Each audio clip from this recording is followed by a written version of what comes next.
Hi there, Maureen Pound, business coach for the brave. Now, for this week's blog, I'd like to ask you a very important question.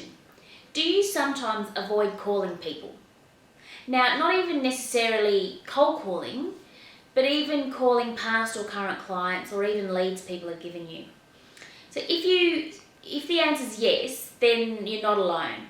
A lot of us avoid picking up the phone and making those connections and having those two-way conversations in business, even though if we know that it's really good for our business.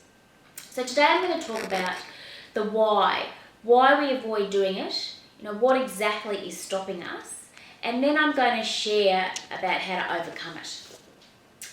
Now, let me start by saying that although I've gotten better at it over the years, I sometimes still shy away from picking up the phone.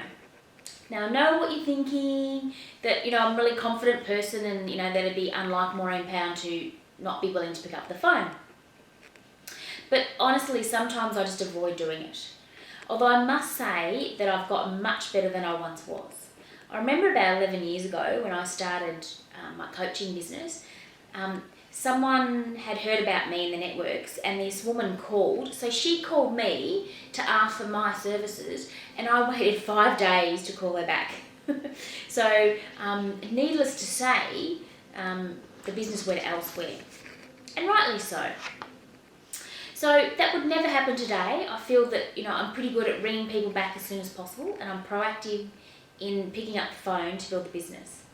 An example of this is I rebranded last year and I didn't have my new website up and I picked up the phone and got over 50 people to come to a conference that I was running just simply by picking up the phone. So why do we actually avoid picking up the phone in the first place? Well, the biggest reason that I think that it's all about is a fear of rejection. So it's this deep inner fear that we have. It's actually really, really common. So there are a lot of symptoms that go, sort of under the umbrella of this fear of rejection. And it might be, you might be feeling as you're doing it, oh no, I don't want to be judged. And therefore, you're being, rejected. Or I don't want to make a fool of myself. Or, worry what people think of me. And again, it's all under that fear of rejection. Or when you're calling others, you really don't know how the conversation's going to go, like you do when you actually formulate an email.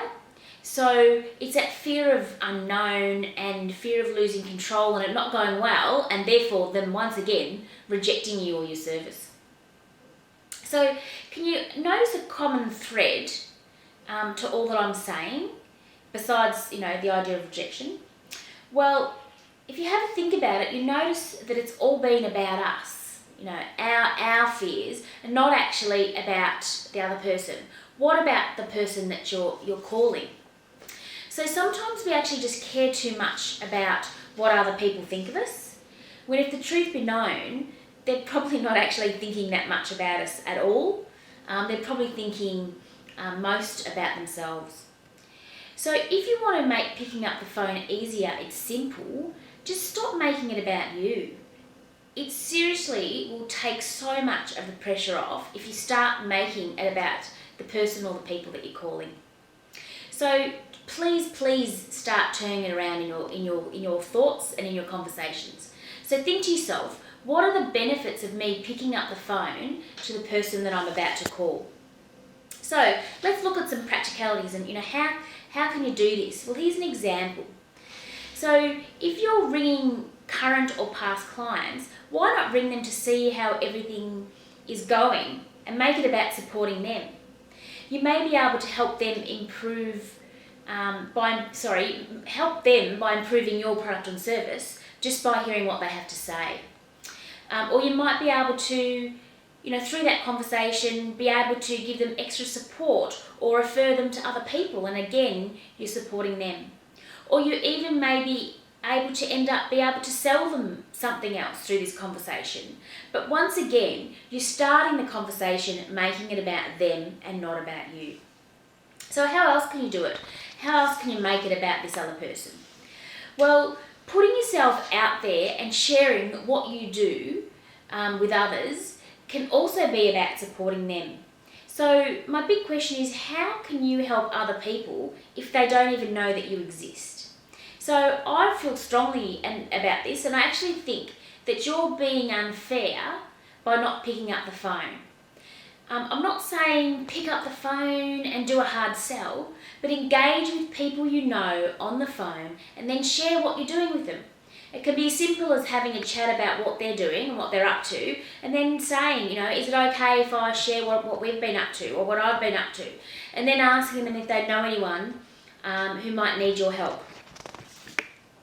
So even the top salespeople I know some who've won awards for selling, they've worked for big companies, they sometimes struggle when they have to sell themselves in their own businesses because they start making it about themselves and the fear factor kicks in.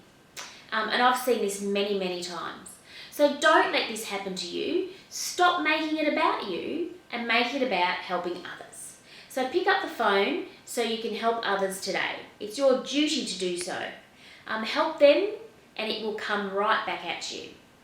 So feel free to email me, maureen@maureenpound.com, to let me know how you go after changing your whole focus and picking up that phone to help people.